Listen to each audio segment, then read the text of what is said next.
Pourquoi allons-nous à Salvador, dans l'état de Bahia, au Brésil?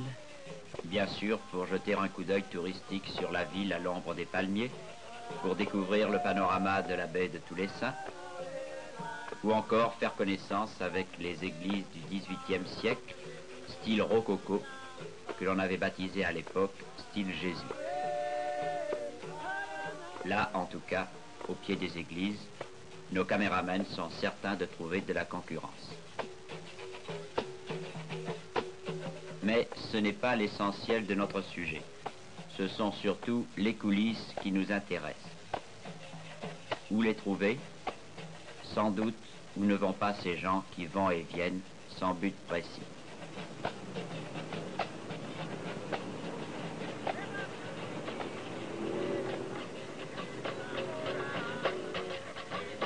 Notre rendez-vous est au pied d'un phare, sur la plage,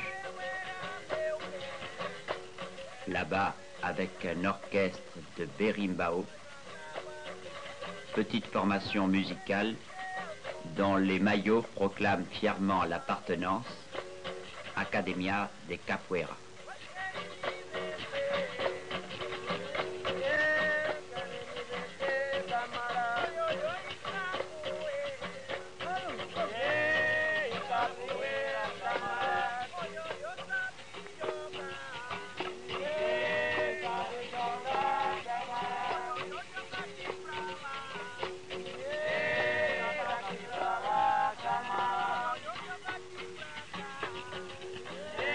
Capoeira, c'est devenu le nom de cette lutte en musique que vous allez voir, inspirée de l'entraînement au combat des anciens esclaves importés jadis de l'Angola. L'esclavage supprimé, les capoeiras devinrent en général gardes du corps d'hommes politiques, c'est-à-dire gorilles, ce qui était quand même un grand progrès sur leur état précédent. Et puis, la politique ne nourrissant pas son homme, car je vous rappelle que ceci se passe au Brésil, ils luttent maintenant, ou dansent, comme vous le préférez, pour le plaisir. Ils dansent plutôt. Lorsqu'ils étaient esclaves, leur maître leur interdisait de lutter. Alors, pour tourner la loi, ils improvisèrent ces ballets dont certains coups peuvent être mortels.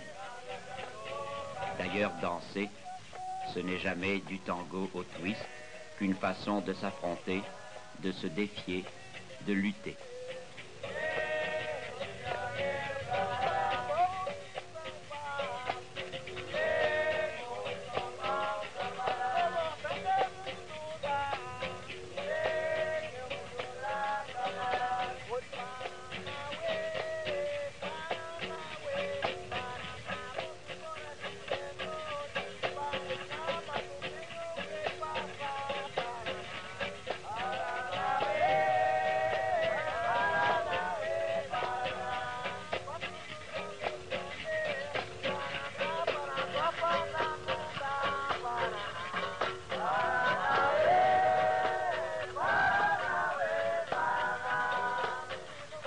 Voici le mouvement le plus important de l'attaque, le rabot de Arajo, sorte de pirouette qui permet de projeter les pieds avec force et précision.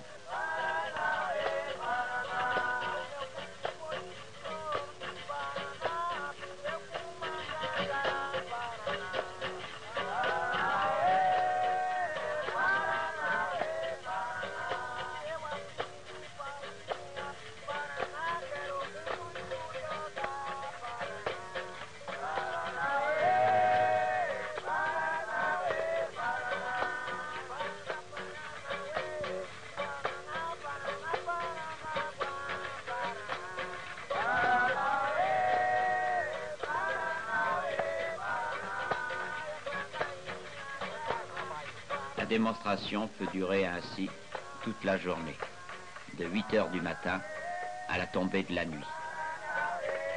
Aussi, dès que vous estimerez que vous en avez assez vu, partirons-nous, avec votre bénédiction, sur la pointe des pieds.